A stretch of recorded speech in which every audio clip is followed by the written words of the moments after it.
नमस्कार विद्यार्थियों।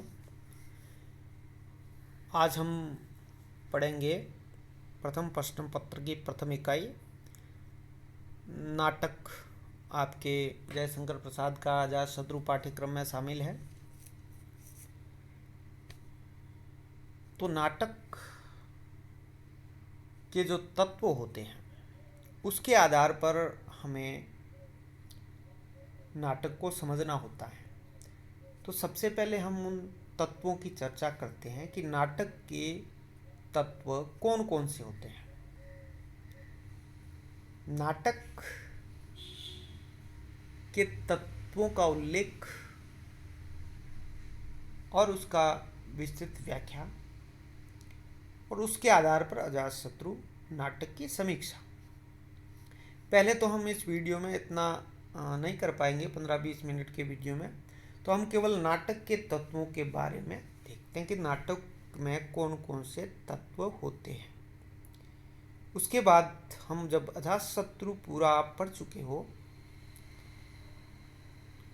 उसको इन तत्वों के आधार पर उसकी समीक्षा कैसे समझ सकते हैं वह आप पढ़ के और अभ्यास करना है, आपको लिखना भी है। तो नाटक के जो तत्व है मैं इनका उल्लेख कर लेता हूँ। जैसे सबसे पहले कथावस्तु,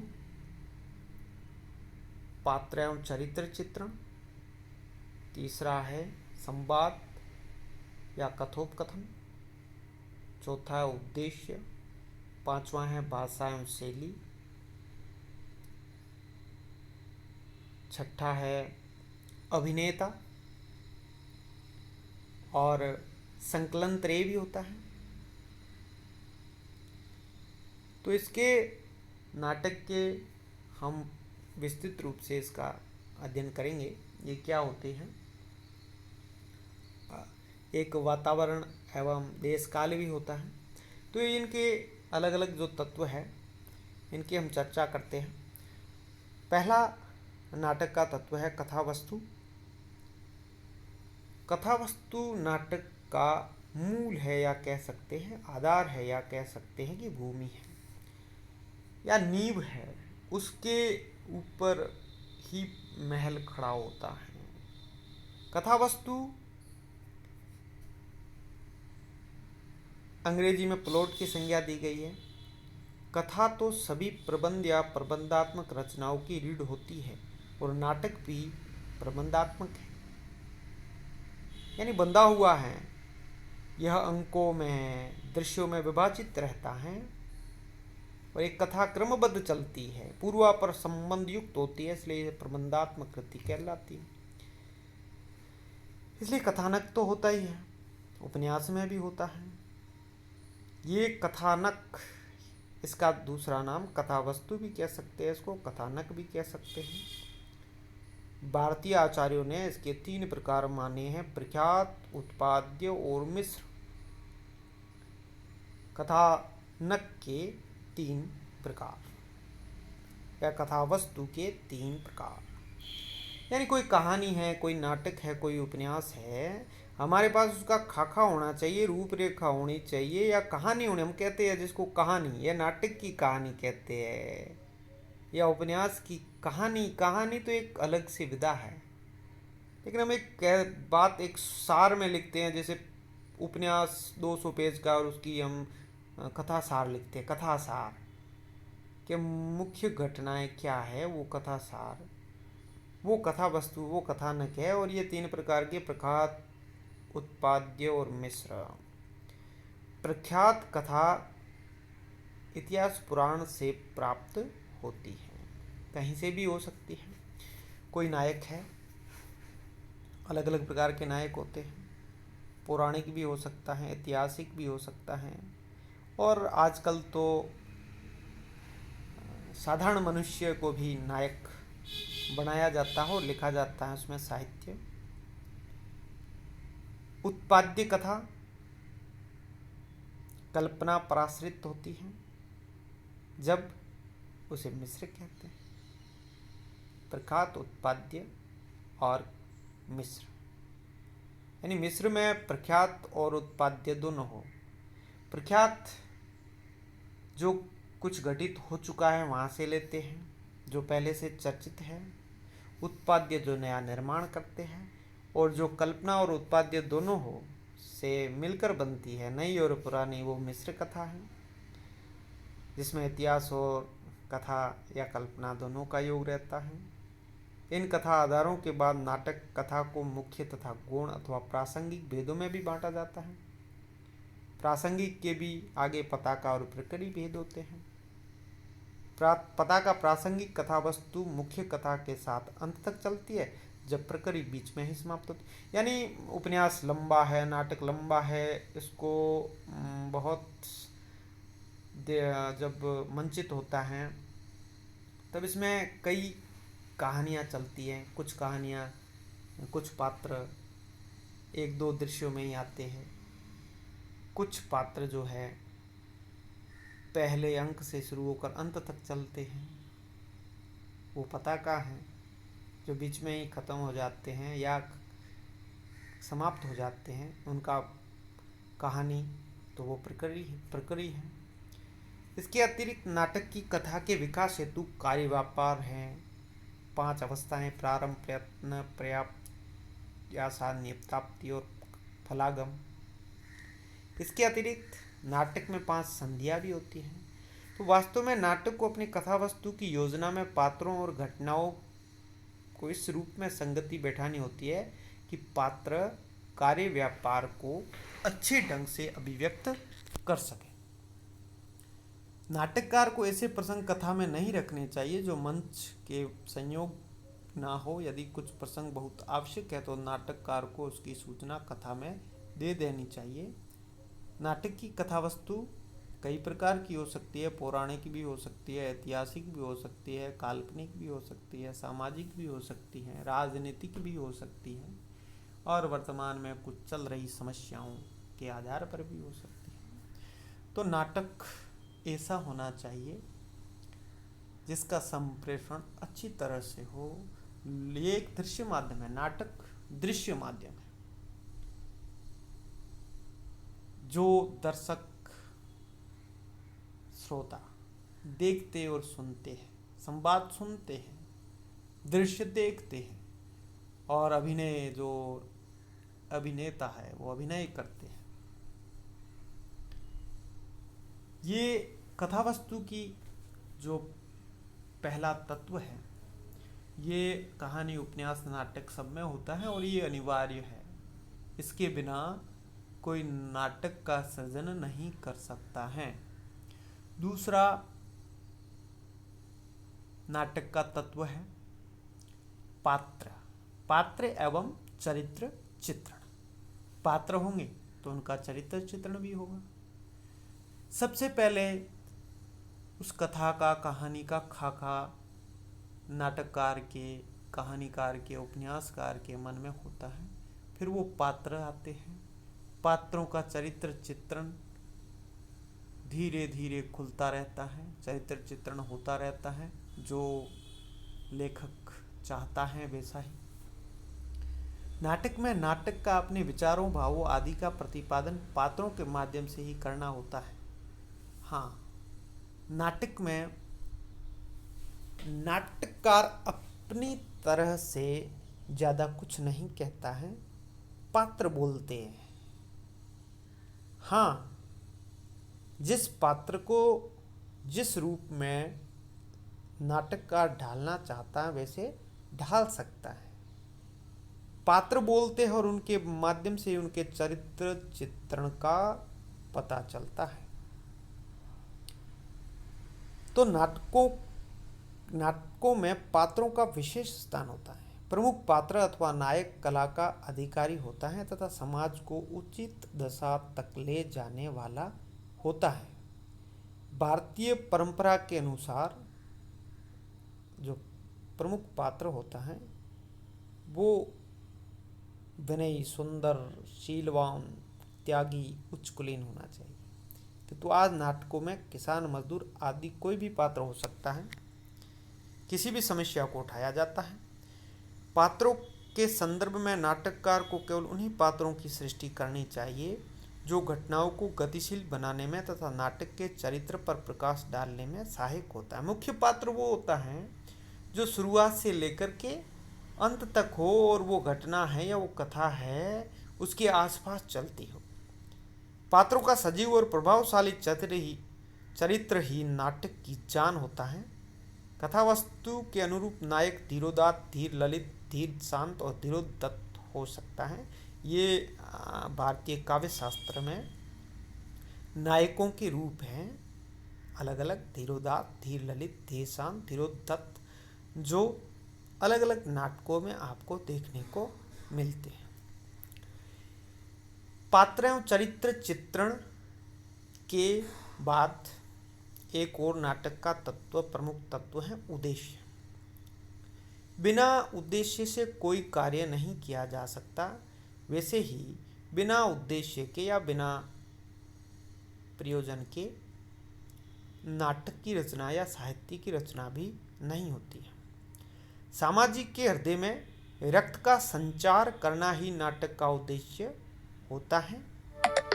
नाटक के अन्य तत्व इस उद्देश्य के साधन मात्र होते हैं। भारतीय दृष्टिकोण सदा आशावादी रहा है, इसलिए संस्कृत के प्राय सभी नाटक सुखांत रहे हैं।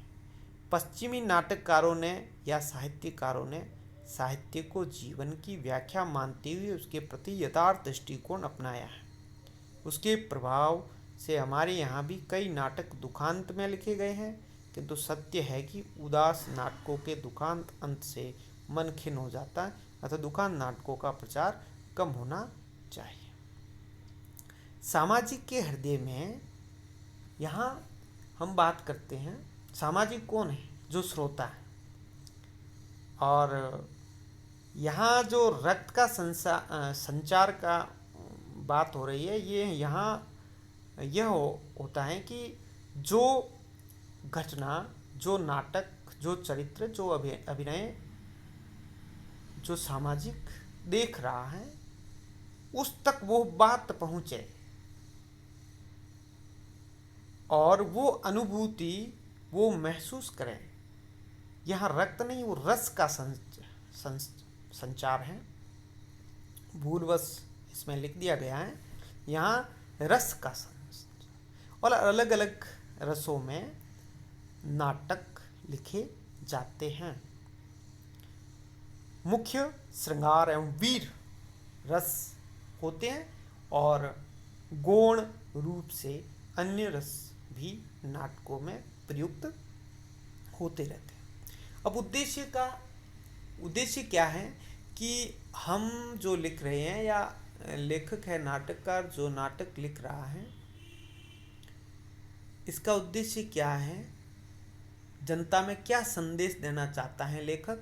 जैसे अजातशत्रु ही है, प्रसाद ने लिखा है, तो प्रसाद का मुख्य उद्देश्य यहाँ है कि हमारी ऐतिहासिक एवं सांस्कृतिक समृद्धता को आप तक पहुँचाए और नैतिक एवं जीवन मूल्यों को, उनकी जो महत्व है वो आप तक पहुँचाए।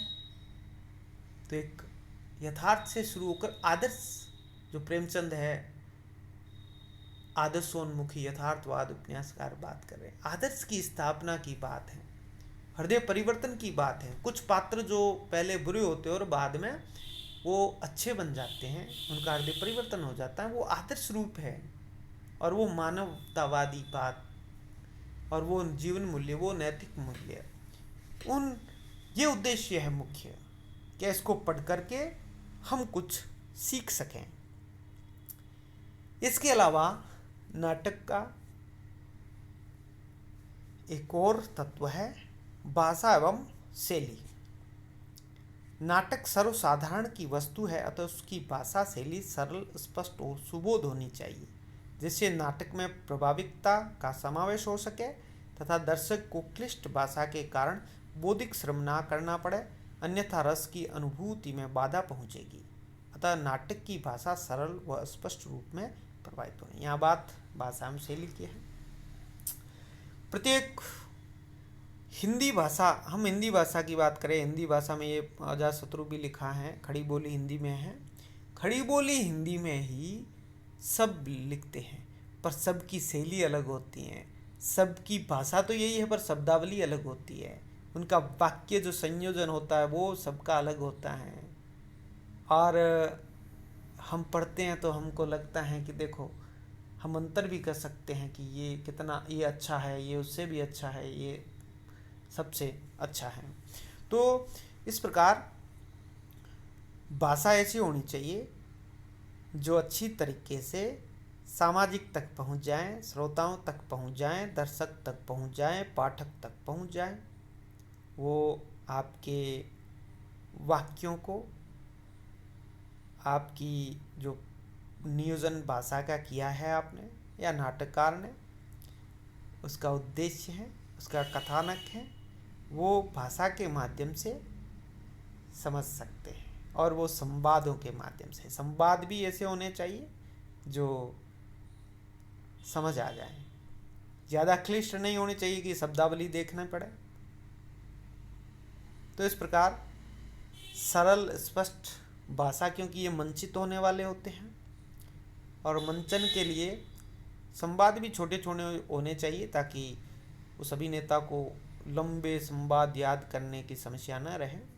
प्रसाद के नाटकों पर ये आरोप लगाया जाता है कि उसमें लंबे संवाद है, लेकिन बाद में प्रसाद ने, ध्रुव स्वामी ने वगैरह लिखे हैं तो अच्छी तरीके से मंचित भी हुए हैं, उसका भी ध्यान रखा है इन्होंने। अगला जो नाटक का तत्व है, देश काल और वातावरण। देश काल क्या है, वातावरण क्या है? देश काल उस समय का समय, और वो वातावरण। हम नाटक जो लिखते हैं, देश काल वातावरण के चित्र में नाटककार को युग अनुरूप के प्रति विशेष सतर्क रहना आवश्यक होता है। पश्चिमी नाटक में देश काल के अंतर्गत संकलन त्रय है। यहाँ संकलन त्रय समय, स्थान और कार्य की कुशलता का वर्णन किया जाता है। ये समय, स्थान और कार्य, ये अलग से भी हम एक नाटक का तत्व मान सकते हैं, संकलन त्रय, और इसके अंतर्गत भी मान सकते हैं। बात एक समय, स्थान और कार्य की एकता होनी चाहिए। क्या वो घटना किस समय की है, वह घटना किस स्थान की है, और उसमें क्या कार्य हो रहा है, इन तीनों का कुशलता से वर्णन होना चाहिए। हम बहुत लंबे समय को एक नाटक में पिरोना बहुत मुश्किल होता है। मंचन एक जगह हो रहा है तो बहुत बार ज़्यादा स्थानों का परिवर्तन भी नाटक में समस्या उत्पन्न कर सकता है। और कार्य की बात है तो वो भी श्रृंखलाबद्ध रूप से होना चाहिए। तो इस प्रकार समय, स्थान और कार्य का संकलन त्रय में ध्यान रखा जाता है, और विशेष रूप से पश्चिमी नाटकों में। यहाँ बात देश काल एवं वातावरण की आती है, तो इसका भी ध्यान रखना होता है। देश काल और वातावरण का उचित ध्यान इसके अंतर्गत पात्रों की वेशभूषा, तात्कालिक धार्मिक, राजनीतिक, सामाजिक परिस्थितियों में युग का विशेष स्थान है। अतः नाटकों के तत्वों में देश काल वातावरण का अपना महत्व है। हम किस काल का नाटक लिख रहे हैं? आधुनिक काल का लिख रहे हैं तो हम प्राचीन काल की वेशभूषा नहीं पहन सकते, या मुगल काल का लिख रहे हैं तो हम आदिकाल बौद्ध काल का लिख रहे हैं, और वहाँ हम टीवी दिखा रहे हैं कि वो टीवी देख रहा था, उसने लाइट ऑन की और पंखा ऑन किया, तो ये उचित नहीं होता है। ये आपकी नाटककार की क्षमता पर संदेह उत्पन्न करता है। हमें ये देश काल और वातावरण का ध्यान रखना होता है। तत्काल में क्या था, उस समय क्या था, जिस समय का नाटक हम लिख रहे हैं। हम अगर प्राचीन काल अशोक के समय का लिख रहे हैं और उसमें अंग्रेज़ों की बात करते हैं, तो उस समय अंग्रेज थे ही नहीं। तो ये कहने का तात्पर्य है कि उस समय की जो जो स्थितियां थी वो ही हम दिखा तो अच्छा रहता है, नहीं तो वो नाटक प्रभावशाली नहीं बन पाता है। तो नाटककार को देश काल एवं वातावरण का विशेष ध्यान रखना होता है, और ये एक नाटक का मुख्य तत्व भी है। अब आता है अगला तत्व, संवाद, जिसका दूसरा नाम है, और इसमें ज़्यादातर लिखते हैं काव्य शास्त्र में या नाटक के तत्वों में वर्णित कथोपकथन, कथन धन उपकथन। कथोपकथन का मतलब ही संवाद है। नाटक में नाटककार के पास अपनी ओर से कहने का अवकाश नहीं रहता, वह संवादों द्वारा ही वस्तु का उद्घाटन तथा पात्रों के चरित्र का विकास करता है। अतः इसके संवाद सरल, सुबोध, स्वाभाविक तथा पात्र अनुकूल होने चाहिए।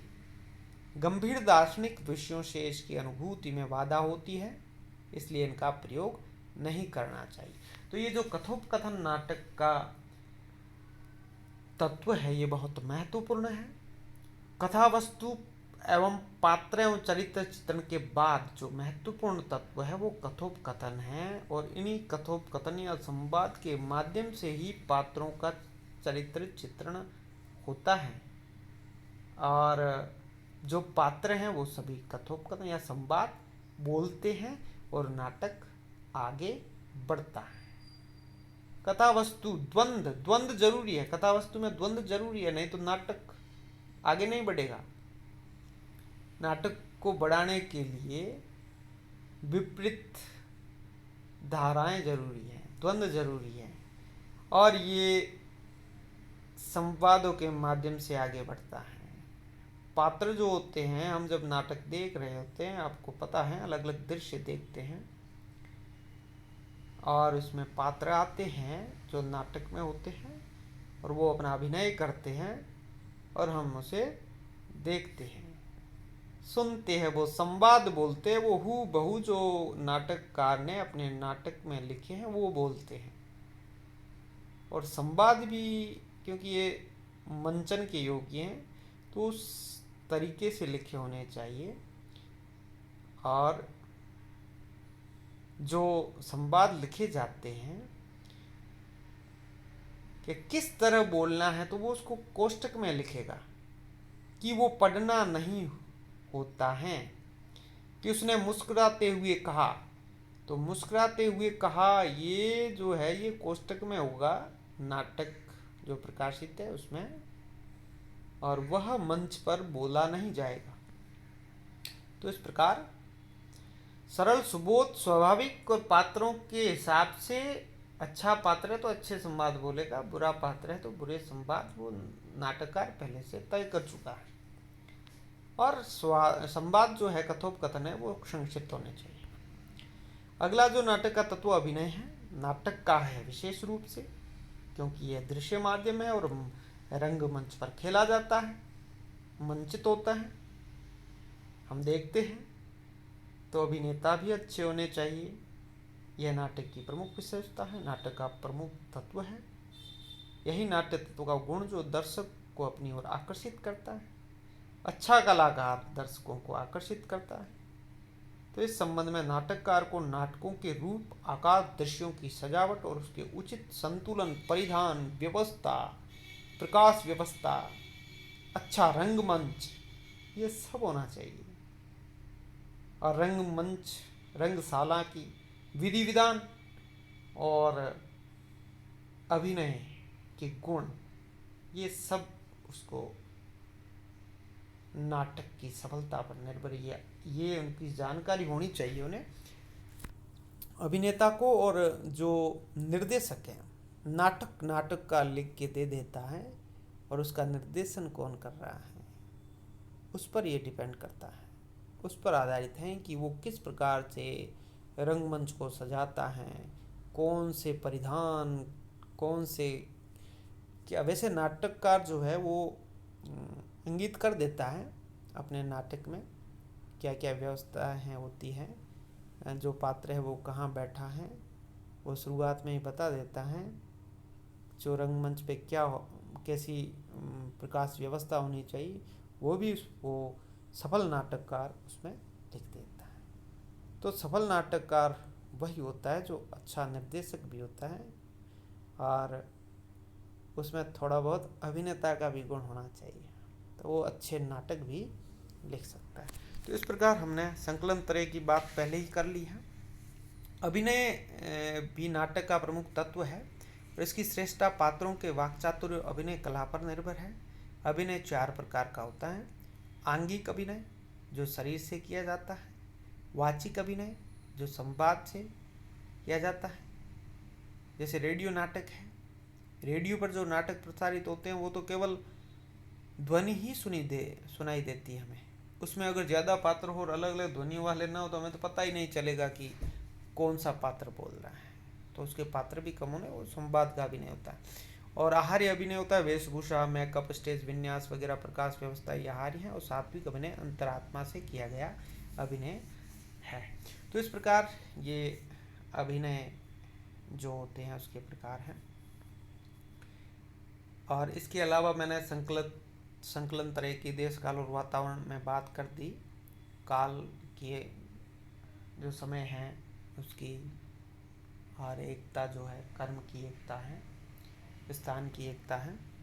तो इस प्रकार नाटक के जो तत्व है इसको आपको अजातशत्रु के हिसाब से देखना है, तो हमें पता चलेगा कि अजातशत्रु इन तत्वों के आधार पर कितना सफल नाटक है। और आपको अभ्यास देता हूँ मैं कि इसको लिखने का भी प्रयास करें। कथावस्तु आप लिखिए, कथावस्तु क्या है उस कथा का सार लिखिए। फिर पात्र और चरित्र चित्रण, पात्र कौन कौन से हैं वो लिखो अजातशत्रु में। फिर अजातशत्रु का उद्देश्य क्या है वो लिखो। अजातशत्रु का वातावरण और देश काल क्या है वो लिखो। बुद्ध के समय का है जब, और भाषा एवं शैली अजातशत्रु की क्या है वो लिखो। और उसकी अभिनेता का गुण क्या है ये लिखो। तो इस प्रकार जो अजातशत्रु नाटक है इन तत्वों के आधार पर उसकी समीक्षा आपको लिखनी है। यह नाटक के महत्वपूर्ण तत्व है। बहुत बहुत धन्यवाद।